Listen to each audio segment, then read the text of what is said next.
दोस्तों, मई माह में लगाई जाने वाली सब्जियों को ग्रो कर पाना थोड़ा सा मुश्किल जरूर होता है, लेकिन इस माह में लगाई गई सब्जियों के मंडी भाव आपको सबसे ज्यादा मिलते हैं। और इस माह में कुछ चुनिंदा सब्जियां ही हैं जिनकी खेती हम कर सकते हैं, क्योंकि इस माह में काफी ज्यादा टेम्परेचर रहते हैं, हीट वेव का प्रकोप काफी ज्यादा रहता है। इस वजह से काफी कम सब्जियां ऐसी हैं जिनकी खेती आप मई माह में कर सकते हैं, लेकिन जिन सब्जियों को आप मई माह में लगाते हैं उनके मंडी भाव काफी जोरदार मिलते हैं। मुनाफा ये सारी सब्जियां आपको काफी जबरदस्त देके जा सकते हैं। 1 एकड़ में 2 से 3 लाख रुपए तक का मुनाफा ये सारी सब्जियां आपको देके जा सकती हैं, जिन सब्जियों के बारे में यहां पर हम बात करने वाले हैं। तो दोस्तों, आज के इस वीडियो में जिन सब्जियों की फसलों के बारे में यहां पर हम बात करने वाले हैं, उन सारी सब्जियों के आने वाले दिनों में मंडी भाव तो आपको काफी जोरदार मिलेंगे ही, मार्केट में डिमांड भी इन सारी सब्जियों के काफी जोरदार रहेंगे। और यहां पर कुछ ऐसी सब्जियां भी बताऊंगा जिनके मंडी भाव 60, 70, 80 रुपए तक भी आपको मिल सकते हैं। और इस समय पे लगाई गई सारी सब्जियां आपकी बरसात के सीजन में तैयार होंगी, यानी कि जिस समय पे हार्वेस्टिंग पे आएंगी उस समय पे बारिश का सीजन भी शुरू हो जाएगा। इस वजह से उस समय पे वो सारी सब्जियां उत्पादन भी आपको काफी जोरदार देंगे, और बरसात के सीजन शुरू होते ही उस समय पे मंडी भाव भी उन सारी सब्जियों के काफी जोरदार मिलते हैं। तो कौन कौन सी सब्जियों को मई माह में लगाकर आप जोरदार मुनाफा ले सकते हैं, लगाने का तरीका और टॉप वैरायटियां, यानी कि इन सभी सब्जियों की कुछ ऐसी वैरायटियां मैं आपको बताऊंगा जिनकी खेती आप इस समय पे करके काफी जोरदार मुनाफा ले सकते हैं। तो वीडियो पे लास्ट तक आपको बने रहना है, और वीडियो अगर पसंद आए तो लाइक जरूर कर दीजिएगा। तो दोस्तों, सबसे पहले नंबर 1 पर यहां पर टेम्परेचर के लिहाज से भी और सबसे ज्यादा मंडी भाव के लिहाज से भी सब्जी वाला जो गुआर होता है उसकी खेती आप कर सकते हैं इस समय पे। और ये मैं आपको फरवरी माह से बताता आ रहा हूं। जो किसान भाई सब्जी वाले गुआर की खेती करते हैं, आने वाले दिनों में सबसे ज्यादा मंडी भाव ये सब्जी फसल आपको देके जाती है। हर समय हर सीजन में मंडियों में इसकी डिमांड अच्छी खासी रहती है, अच्छे खासे मंडी भाव आपको मिल जाते हैं, और उत्पादन भी ये फसल आपको काफी जोरदार देके जाती है। तो सब्जी वाले गुआर की खेती अगर आप इस समय पे करेंगे तो जोरदार प्रॉफिट ये फसल आपको देके जाएगी। टेम्परेचर अगर ज्यादा है, लू वगैरह चलेंगी, तब भी अगर आप सिंचाई के साधन आपके पर्याप्त रहेंगे तो ये फसल आसानी से इस टेम्परेचर में सर्वाइव कर जाएगी, उत्पादन आपको शानदार दे जाएगी। तो आप इस समय सब्जी वाले गुआर की खेती करके जोरदार प्रॉफिट ले सकते हैं। और इसकी जो अच्छी वैरायटी है आप अपने एरिया में देख लीजिए, जो भी वैरायटी मिले उसका आप सिलेक्शन कर सकते हैं। बाकी एक नीलम 51 के नाम से एक वैरायटी आती है सब्जी वाले गुआर की, काफी जोरदार वैरायटी है। अगर आपको ये अपने एरिया में मिल जाती है तो आप इसका सिलेक्शन कर सकते हैं। लेकिन दोस्तों, एक चीज का आपको विशेष तौर से ध्यान रखना है, आप चाहे किसी भी तरह की सब्जी फसल लगाएं इस समय पे, क्योंकि फिलहाल आपके पास काफी समय पड़ा है। अभी अप्रैल का महीना चल रहा है और पूरे मई माह में अभी आपको जल्दबाजी करने की जरूरत नहीं है। इस वजह से आपको अपनी जमीन की जो तैयारियां हैं वो काफी सोच समझ के और काफी अच्छे तरीके से करनी है, क्योंकि इस समय जो तैयारियां आप अपनी जमीन की करेंगे, 12 महीने तक जितनी भी सब्जियों की फसलें या कोई और फसलें आप लगाएंगे, उनसे मिलने वाला उत्पादन उस जमीन के की गई इस समय पे की गई तैयारियों पे डिपेंड करेंगी। क्योंकि इस समय आपकी जमीन का सोलराइजेशन काफी ज्यादा जरूरी है। जमीन में 1-2 कल्टीवेशन होके और जमीन को कड़ी धूप के दौरान 15 से 20 दिन के लिए कम से कम आपको छोड़ना है, उसके बाद ही आपको सब्जियों की फसलें लगानी है। वरना अगर आप सोलराइजेशन नहीं करेंगे, ऐसे ही अगर आप अपनी जमीन में मतलब सब्जी फसल लगाएंगे, उसके बाद में प्रॉपर सिंचाई आप चालू कर देंगे, उसके बाद में काफी लंबे समय तक बारिश वगैरह होती रहेंगी, तो ये फसल तो आपकी डाउन रह सकती है। आगे आने वाले दिनों में भी जो भी फसलें आप लगाएंगे उनमें मतलब काफी बीमारियां आपको देखने को मिलेंगी जड़ से संबंधित। इस वजह से सोलराइजेशन आपको काफी ज्यादा जरूरी है इस समय पे करना आपकी जमीन का। तो इस समय पे आपको क्या करना है, एक डीपली यानी कि गहरी जुताई करके और अपनी जमीन को कम से कम 10 से 15 दिन के लिए तो छोड़ना ही छोड़ना है। हालांकि अगर आप सब्जियां नहीं लगा रहे तो 1-1.5 महीने के लिए छोड़ेंगे तो वो सबसे ज्यादा सही रहेगा। लेकिन अगर आप मई माह में सब्जियां लगा रहे हैं तो इस समय पे थोड़ा जल्दी करके और गहरी जुताई करें और उसके बाद में जमीन को छोड़ दें, और उसके बाद भी कम से कम 2 से 3 कल्टीवेशन करें, और हर कल्टीवेशन के बीच में 2-3 दिन का गैप रखें, ताकि जमीन का सोलराइजेशन अच्छे से हो जाए। नेमाटोड, फंगस वगैरह या अन्य जो हानिकारक कीट है वो सारे मतलब नष्ट हो जाए धूप की वजह से। और उसके बाद में जो भी सब्जी आप लगाएंगे, और आने वाले दिनों में 12 महीने तक आपकी जो जमीन है, क्योंकि उसके बाद में आप डीपली प्लोविंग नहीं कर पाएंगे, और डीपली प्लोविंग करेंगे भी तो जमीन का सोलराइजेशन नहीं होगा। तो इस वजह से ये काम आपको जरूर कर लेना है। उसके बाद में अगले नंबर पे दोस्तों इस समय पे आप भिंडी की खेती कर सकते हैं। मई महीने में जो किसान भाई भिंडी की खेती करेंगे उनको भी इस फसल से काफी जोरदार प्रॉफिट मिलेगा।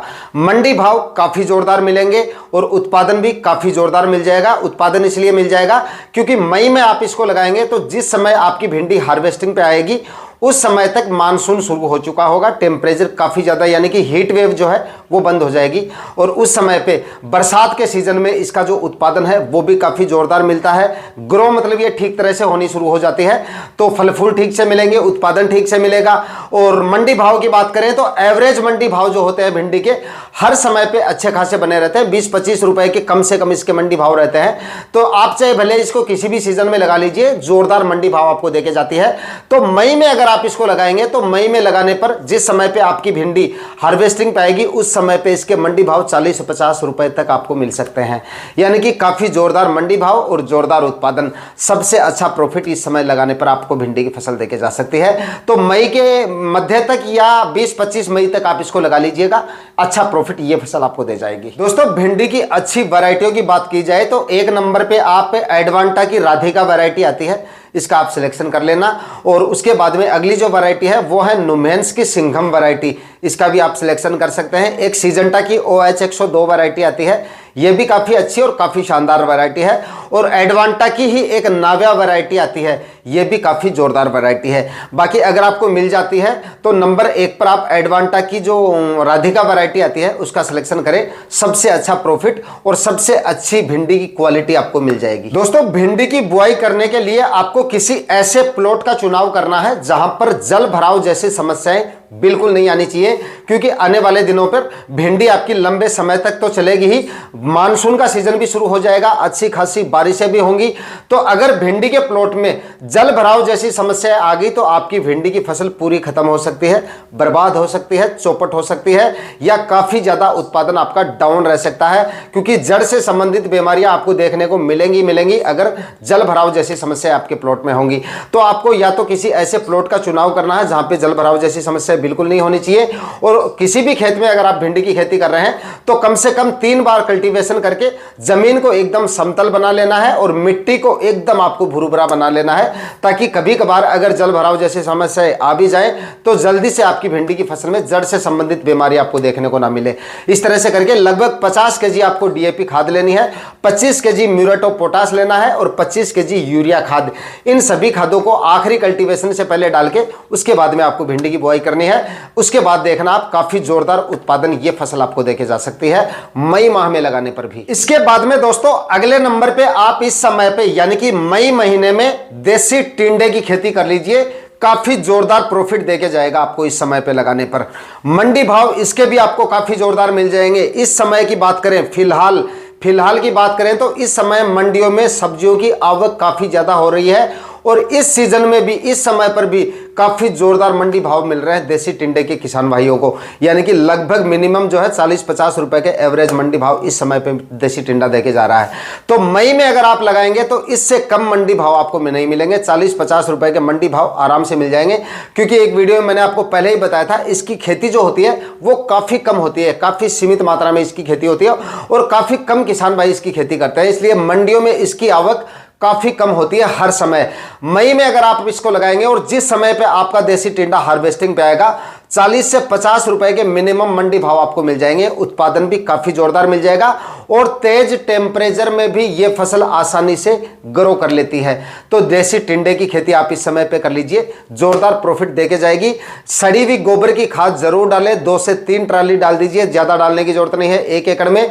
और लगभग 50 केजी DAP खाद ले लीजिए, 25 केजी म्यूरेट ऑफ पोटाश ले लीजिए और 25 केजी यूरिया खाद लेके और 2 से 3 कल्टीवेशन करके आखिरी कल्टीवेशन से पहले रासायनिक खाद उर्वरक डालें और उसके बाद में 5-5 फीट की दूरी पर बेड बनाएं और प्लास्टिक मल्च लगा के इसकी खेती करें, जोरदार प्रॉफिट देके जाएगी ये फसल आपको। अच्छी वैरायटियों की बात करें तो ईस्ट वेस्ट कंपनी की एक भटिंडा वैरायटी आती है देसी टिंडे की, काफी जोरदार वैरायटी है, आसानी से हर एक बीज भंडार पे आपको ये उपलब्ध हो जाएगी। और अगर ये नहीं मिलती है तो कोई और वैरायटी भी आप इसकी लगा सकते हैं, क्योंकि इसका देसी टाइप बीज आता है तो वैरायटियों का कोई ज्यादा इफेक्ट नहीं पड़ेगा। आपके एरिया में जो अच्छी वैरायटियां चलती हैं उनका आप सिलेक्शन कर लीजिए, अच्छी पैदावार आपको उससे मिल जाएगी। इसके बाद में अगली जो फसल है दोस्तों वो है फूल गोभी की खेती। और मई में आपको फूल गोभी की नर्सरी डालनी है।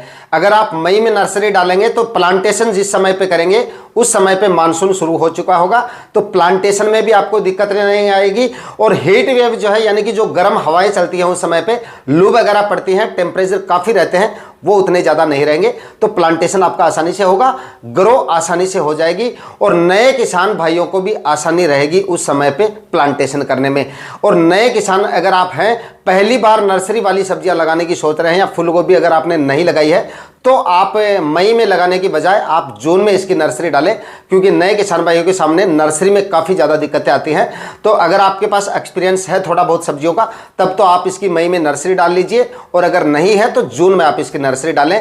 लेकिन जो किसान भाई लगातार सब्जियां लगाते हैं वो इसकी खेती मई में कर सकते हैं, मतलब मई में इसकी नर्सरी डाल लीजिए। काफ़ी जोरदार प्रॉफिट ये फसल आपको देके जाएगी, जोरदार मंडी भाव मिलेंगे और जोरदार उत्पादन आपको मिल जाएगा। मार्केट डिमांड आपको काफ़ी अच्छी खासी देखने को मिलेगी। अच्छी वैरायटियों की बात करें तो सीजंटा की 15-22 वैरायटी आती है, उसका आप इस समय पे सिलेक्शन कर सकते हैं। काफी अच्छी और काफी शानदार वैरायटी है। इस माह में लगाई जाने वाली वैरायटियों में सबसे ज्यादा लगाई जाने वाली वैरायटी आप इसको कह सकते हैं। सबसे ज्यादा किसान भाई इसी वैरायटी का सिलेक्शन करते हैं और रिजल्ट भी काफी अच्छा है इस वैरायटी का। अगले नंबर पे दोस्तों, इस समय पे मई महीने में आप बैंगन की नर्सरी डाल सकते हैं। बैंगन से भी आपको काफी जोरदार मंडी भाव मिलेंगे और उत्पादन भी आपको काफी जोरदार मिल जाएगा। नए पुराने सभी किसान भाई इसकी नर्सरी आसानी से मई महीने में डाल सकते हैं। प्लांटेशन में भी दिक्कतें नहीं आएंगी, शाम के समय आपको प्लांटेशन करना है और आने वाले दिनों में ये फसल भी आपको जोरदार मंडी भाव देके जाएगी, जोरदार उत्पादन देके जाएगी। इसमें रोग बीमारियां थोड़ी सी ज़्यादा आती हैं, मतलब जो सुंडी वगैरह जो आती है, यानी कि जो फल छेदक आता है या तना छेदक का प्रकोप भी इसमें काफ़ी ज़्यादा देखा जाता है। तो उसके लिए आपको इमामेक्टिन, बेंजोइट, कोराजोन वगैरह इस तरह की जो इंसेक्टिसाइड है उनका समय समय पर आपको इस्तेमाल करते रहना है। बाकी और कोई बीमारियां इसमें देखने को नहीं मिलती हैं, उसका आपको सबसे ज़्यादा ध्यान रखना पड़ेगा। बाकी इस समय पे लगाए गए बैंगन से भी आपको जोरदार प्रॉफिट मिल सकता है। दोस्तों, बैंगन की अच्छी वैरायटियों की बात की जाए तो एक तो माहिको की माही कल्पत्रु के नाम से एक वैरायटी आती है, काफी अच्छी वैरायटी है, उत्पादन भी अच्छा मिलेगा और उत्पादन की क्वालिटी भी इस वैरायटी से आपको काफी जोरदार मिल जाएगी। और दूसरी जो है वो सनग्रो कंपनी की ब्रिंजल 143 वैरायटी आती है, उसका भी आप सिलेक्शन कर सकते हैं। बाकी देसी बैंगन की डिमांड मार्केट में ज्यादा होती है, तो देसी बैंगन की अगर आप खेती कर रहे हैं तो जो भी वैरायटी आपको अपने एरिया में मिल जाए सिलेक्शन कर सकते हैं। बाकी देसी बैंगन का बीज किसी किसान भाई के पास भी अगर आप मिल जाता है आपको, तो उसकी भी आप नर्सरी डाल सकते हैं, उसका भी आप सिलेक्शन कर सकते हैं। उसके बाद में दोस्तों, इस समय पे लगाई जाने वाली सब्जियों में जोरदार प्रॉफिट देने वाली जो फसल है वो है मिर्ची की खेती। इस समय पे आप मिर्ची की नर्सरी डाल लीजिए, लंबे समय तक आपको उत्पादन देगी। और सब्जियों में मिर्ची एक ऐसी फसल है जिसकी डिमांड हर समय पे रहती है, मतलब साल के 1-2 महीनों को छोड़ दिया जाए तो बाकी के हर एक सीजन में इसकी डिमांड अच्छी खासी रहती है, लंबे समय तक चलती है। इसका फायदा यह होता है कि कभी कभार इसके मंडी भाव अगर 15-20 दिन या 1 महीने के लिए डाउन भी आ जाते हैं तो लंबे समय तक उत्पादन मिलता है। इस वजह से किसान को निराश होने की जरूरत नहीं है, फिर से इसके भाव में उछाल आ जाता है, वापस इसके भाव में सुधार हो जाता है और फिर से इसके मंडी भाव अच्छे खासे हो जाते हैं। तो मतलब कहने का यह है कि उत्पादन लंबे समय तक मिलता है, इस वजह से उत्पादन भी इसका जोरदार होता है और मंडी भाव भी इस समय पे अगर आप मिर्ची की खेती करेंगे तो लंबे समय तक जोरदार मंडी भाव आपको ये देती रहेगी। तो सबसे ज्यादा प्रॉफिट ये फसल आपको देके जा सकती है। अच्छी वैरायटियों का सिलेक्शन करना काफी ज्यादा जरूरी है और रोग बीमारियों के लिए स्प्रे और फर्टिगेशन का आपको विशेष तौर से ध्यान रखना पड़ेगा, क्योंकि जो सब्जियां लंबी अवधि की होती है, लंबे समय तक हमें उत्पादन देती हैं, वो सिर्फ बेसल डोज पे डिपेंड नहीं रहती है, उन पे आपको फर्टिगेशन वगैरह भी लेके चलने पड़ते हैं, खाद उर्वरक और माइक्रो न्यूट्रिएंट्स आपको समय समय पे देने पड़ते हैं। ये अगर आपने कर लिया तो मिर्ची की फसल भी आपको रिकॉर्ड तोड़ मुनाफा देके जा सकती है। अच्छी वैरायटियों की बात करें तो सबसे बेस्ट वैरायटी यहां पे मैं आपको बता रहा हूं, क्लाउज कंपनी की 158 वैरायटी आती है, मिल जाए तो लगा लेना भाई, चाहे आप किसी भी एरिया में हैं, किसी भी राज्य से हैं, हर एक एरिया में इसकी अच्छी खासी डिमांड है और जो उत्पादन है इसका वो काफी जोरदार मिल जाएगा। मतलब मार्केट वैल्यू इसकी काफी जोरदार मिलेगी आपको इस वैरायटी की। इस वजह से इस वैरायटी के बारे में आपको बता रहा हूं। और जो दूसरी वैरायटी अगर आपको ये नहीं मिलती है तो आप नुमेंस की एक ओजस वैरायटी आती है, उसका आप सिलेक्शन कर सकते हैं। इन दोनों वैरायटियों के बारे में आपको इसलिए बता रहा हूं कि इन दोनों का सिलेक्शन मैं खुद कर चुका हूं। मार्केट वैल्यू भी काफी जोरदार रहेगी और उत्पादन भी इन दोनों वैरायटियों का आपको काफी जोरदार मिल जाएगा। तो इस समय पे इन वैरायटियों की आप नर्सरी डाल लीजिए। 15 से 20 मई के आसपास आप इसकी नर्सरी डाल लीजिए। 15-20 जून के आसपास प्लांटेशन हो जाएगा और उसके बाद में लगभग अगस्त तक आपको अच्छा खासा उत्पादन मिलना शुरू हो जाएगा। दिवाली के आसपास तक आपको उत्पादन मिलता रहेगा और उस समय पे काफी जोरदार मंडी भाव आपको मिल जाएगा।